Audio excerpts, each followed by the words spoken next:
میں محمد یوسف بن محمد مصطفیٰ کو دعوت سخن دیتا ہوں کہ وہ آئے اور ہم تمام کے سامنے اسلام امن و شانتی کا پیغمبر ہے اس موضوع کے متعلق ہمارے سامنے بیان کرے۔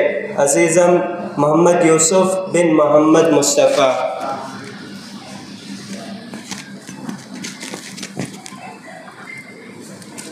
السلام علیکم ورحمۃ اللہ وبرکاتہ۔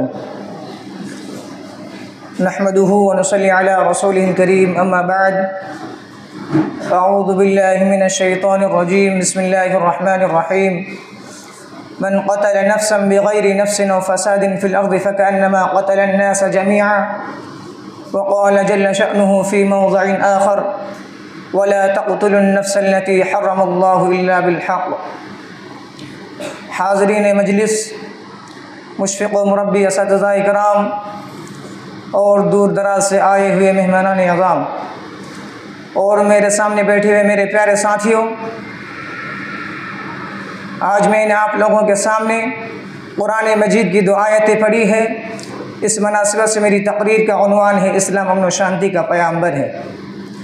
محترم سامعین، آپ حضرات اس حقیقت سے بخوبی واقف ہیں کہ 11 ستمبر 2001 عیسوی کو کچھ ظالموں، جابر اور انتہا پسند افراد نے ورلڈ ٹریڈ سینٹر پر بے دریا ہوائی جہاز الغار کیا، حملہ کیا، جس کے نتیجے میں کتنے بے قصور موت کے آہانی شکنجے میں جکڑ گئے اور کتنی معصوم کلیاں نظر آتش ہو گئی۔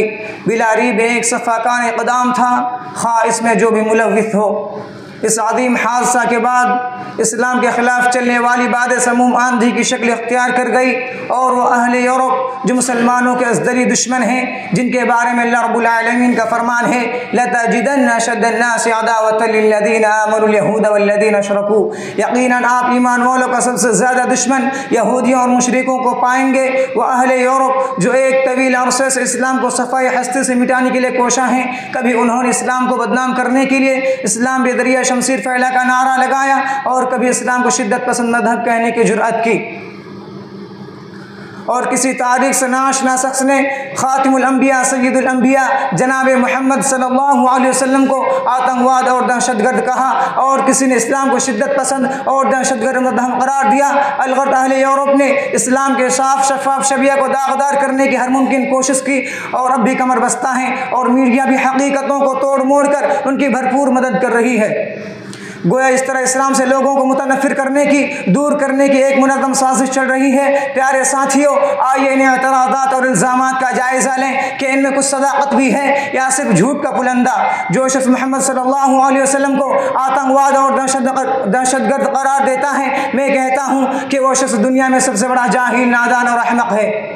گہرائی تو درکنار، اس نے سرسری اور طائرانہ نظر سے بھی سیرت طیبہ کا مطالعہ نہیں کیا، ورنہ جو شخصیت سراپا رحمت تھی، دنیا سے شر و فساد اور ظلم و طغیان کا خاتمہ کرنے کے لیے آئی تھی، سکان زمین کے لیے پیغام امن لے کر آئی تھی، اسے دہشت گرد اور آتنکواد قرار دیتے ہوئے شرم نہیں آتی۔ اس مقدس ہستی کو اللہ کی طرف سے رحمت کی سرٹیفکیٹ ملی تھی، وَمَا أَرْسَلْنَاكَ إِلَّا رَحْمَةً لِلْعَالَمِينَ، اے نبی پاک صلی اللہ علیہ وسلم، ہم نے آپ کو دونوں جہان کے لیے رحمت بنا کر بھیجا ہے۔ اور خود نبی پاک صلی اللہ علیہ وسلم کے الفاظ بُعِثْتُ لِأُتَمِّمَ مَكَارِمَ الْأَخْلَاقِ، میں بھیجا گیا ہوں اس لیے کہ میں اخلاق کی تکمیل کروں۔ سنو اور دہشت گردی سے اس کا موازنہ کرو، کیا دونوں میں کہیں دور کا بھی واسطہ ہے؟ اور یہ بھی جان لو کہ اس زبانی دعویٰ نہیں بلکہ آپ صلی اللہ علیہ وسلم کی تابناک سیرت کا مطالعہ کرو تو تم پر یہ آشکارا ہو جائے گا کہ اس عظیم شخصیت کی حیات مستعار کا ایک ایک لمحہ اس حدیث کی مکمل تعبیر ہے۔ خواہ بچپن میں برائیوں اور فحاشیوں سے اجتناب ہو یا ایام شباب کے واقعات ہو، خواہ حیات مبارکہ کے آخری ایام کے ارشادات ہوں،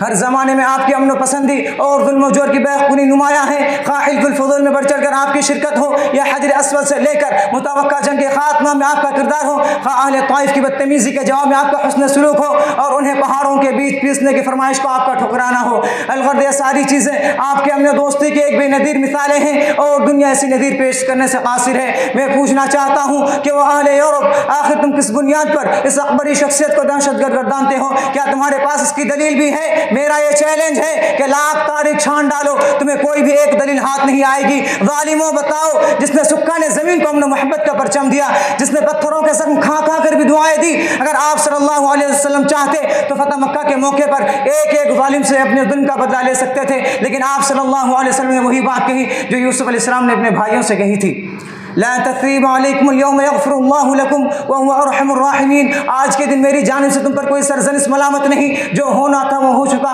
اللہ تعالیٰ تمہارا قصور بخش دے, اور وہ تمام رحم کرنے والوں سے بڑھ کر رحم کرنے والا ہے.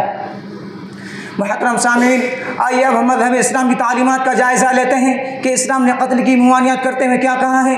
جیسا کہ اللہ رب العالمین کا فرمان ہے, وَلَا تَقْتُلُوا النَّفْسَ الَّتِي حَرَّمَ اللَّهُ إِلَّا بِالْحَقِّ, اور کسی جان کو ناحق قتل نہ کرو جسے قتل کرنا اللہ نے حرام ٹھہرا دیا ہے.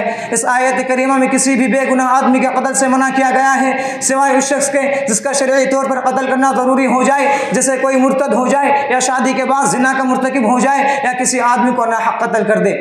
کیونکہ اسلام کے نزدیک ایک معمولی نفس کی بڑی اہمیت ہے. اسلام میں ایک نفس کے قتل ناحق کو تمام بنو نوع انسان کا قتل تصور کیا گیا ہے. جیسا کہ آگے اللہ رب العالمین فرماتا ہے, من قتل نفسا بغیر نفس و فساد فی الارض فکانما قتل الناس جميعا. جو شخص کسی کو بغیر اس کے کہ کسی کا قاتل ہو یا زمین پر فساد مچانے والا ہو قتل کر دیا, تو گویا اس نے تمام انسانوں کو قتل کر دیا. نیز ایک مظلوم کی فریاد رسی اور جان بخشی پوری انسانیت کی جان بخشی بتائی گئی ہے. جیسا کہ اللہ رب العالمین کا فرمان ہے, وَمَنْ أَحْيَاهَا فَكَأَنَّمَا أَحْيَا النَّاسَ جَمِيعًا, اور جو شخص کسی کی زندگی بچا لی تو گویا اس نے تمام انسانوں کو زندگی دے دی, یعنی مرنے سے بچا لیا. ذرا غور کیجئے کہ جس اسلام نے ایک معصوم انسان کے خون کو سارے انسانوں کا خون قرار دیا ہے, اور ایک انسان کی سلامتی کو سارے انسانوں کی سلامتی قرار دیا ہے, اس مذہب اسلام کو دہشت گرد کہنا کہاں کا اور کیسا انصاف ہوگا. میرے بھائیوں, صرف یہی نہیں بلکہ اسلام نے قتل و خون ریزی کی بے-خونی اور فضا کو پرامن بنانے کے لیے قصاص جیسا عظیم ضابطہ پیش کیا. جیسا کہ اللہ تعالیٰ کا ارشاد ہے, وَكَتَبْنَا عَلَيْهِمْ فِيهَا أَنَّ النَّفْسَ بِالنَّفْسِ وَالْعَيْنَ بِالْعَيْنِ وَالْأَنْفَ بِالْأَنْفِ وَالْأُذُنَ بِالْأُذُنِ وَالسِّنَّ بِالسِّنِّ وَالْجُرُوحَ قِصَاص. اور ہم نے یہودیوں کے لیے تورات میں حکم لکھ دیا تھا کہ جان کے بدلے جان, آنکھ کے بدلے آنکھ, ناک کے بدلے ناک, کان کے بدلے کان, اور زخموں کے بدلے ویسے ہی زخم. یعنی اگر کسی نے کسی کی آنکھ پھوڑی ہو تو بدلے میں اس کی بھی آنکھ پھوڑی جائے گی. اگر کسی کا ناک توڑا ہو تو بدلے میں اس شخص کا بھی ناک توڑا جائے گا. اور اگر یعنی کسی نے اگر کسی کا دانت توڑا ہو تو بدلے میں اس شخص کا بھی دانت توڑا جائے گا, اور اسی طرح خاص زخموں کا بدلہ بھی لیا جائے گا, تاکہ ظالم و جابر اور دہشت گرد اپنے انجام سے باخبر ہو جائے. آئیے قرآن کریم کے جامع الفاظ پر غور کیجئے. وَلَكُمْ فِي الْقِصَاصِ حَيَاةٌ يَا أُولِي الْأَلْبَابِ لَعَلَّكُمْ تَتَّقُونَ. عقل مندو, تمہارے لیے قصاص میں یعنی بدلہ لینے میں زندگی ہے. اس کے باعث تم قتل ناحق سے رکو گے, کیونکہ قصاص